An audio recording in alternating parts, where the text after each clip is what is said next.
Le dossier concernant M. Ibrahima Kassory Fofana,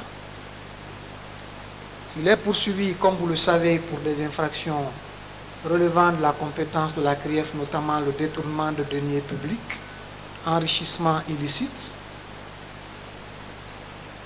corruption,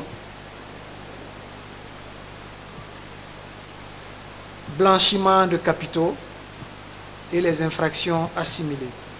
Ce dossier donc a connu un réquisitoire introductif qui date du 7 avril 2022. Lorsque la Chambre de l'instruction a reçu l'affaire, il y a eu plusieurs procédures qui ont été intentées avant l'inculpation formelle de l'intéressé.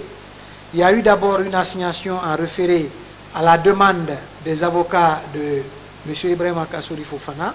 Ça date du 19 avril 2022. Et lorsque nous sommes venus devant le président de la CRIEF, cette action a été intentée donc devant le président de la CRIEF. Lorsque nous sommes venus à ce niveau, l'audience a eu lieu et en date du 24 avril 2022, le président de la CRIEF a entrepris une ordonnance de rejet de cette assignation.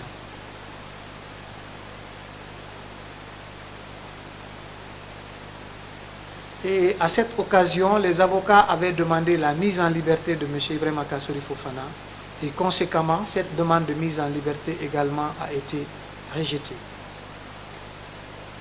Il y a eu, à la date du 19 mai 2022, la première comparution de M. Ibrahima Kassory Fofana devant les juges d'instruction et à cette occasion, il a été formellement inculpé. Et lorsqu'il a été inculpé, les avocats donc de Ibrahima Kassory Fofana ont intenté un recours contre cette ordonnance et devant la chambre spéciale de contrôle de l'instruction, leur appel a été rejeté.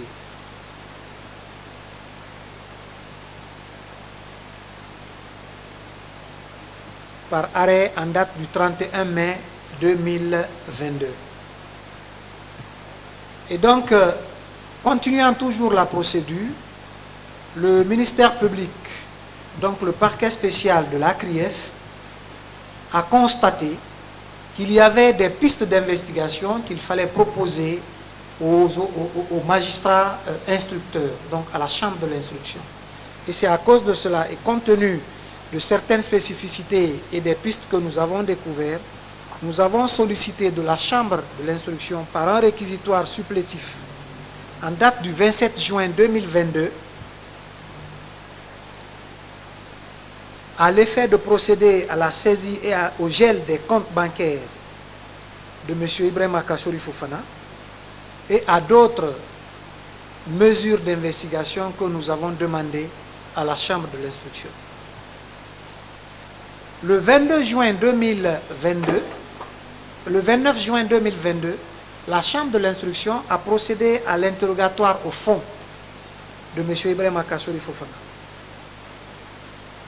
Et donc, puisque on est en matière délictuelle, la détention, le temps de la détention est de 4 mois renouvelable. Après 4 mois de détention, il fallait se prononcer sur la prolongation ou non de la détention provisoire de M. Ibrahima Kassory Fofana.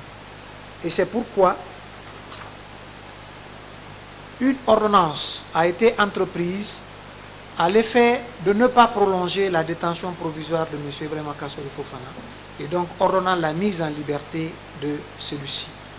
Bien entendu, le parquet spécial que nous représentons n'étions pas d'accord sur cette ordonnance. Nous avons fait appel de cette ordonnance devant la chambre spéciale de contrôle de l'instruction et à la date du 27 septembre 2022, la chambre spéciale par arrêt a infirmé l'ordonnance de non-renouvellement du mandat de dépôt et a prononcé la prolongation du mandat de dépôt de la détention de M. Ibrahima Kassory Fofana. Contre cette ordonnance et contre cet arrêt, les avocats de M. Ibrahima Kassory Fofana ont intenté un recours devant la Cour suprême, donc ils se sont pourvus en cassation. Ce dossier est actuellement pendant devant la chambre spéciale, devant la chambre pénale de la Cour suprême. Et successivement à ce pourvoi, la chambre de l'instruction a programmé le mardi passé, donc, l'interrogatoire au fond, le deuxième interrogatoire au fond de M. Ibrahima Kassory Fofana. Malheureusement, compte tenu du calendrier de la CRIEF ici et quelques exigences procédurales, cet interrogatoire n'a pas pu avoir lieu. Nous attendons de la Chambre l'établissement d'une nouvelle date pour le second interrogatoire de M. Ibrahima Kassory Fofana, à l'effet de le confondre à beaucoup d'éléments et autres témoignages qui ont été recueillis durant l'exécution des mesures prescrites dans le réquisitoire supplétif. C'est ce qu'on pouvait dire par rapport à cette affaire.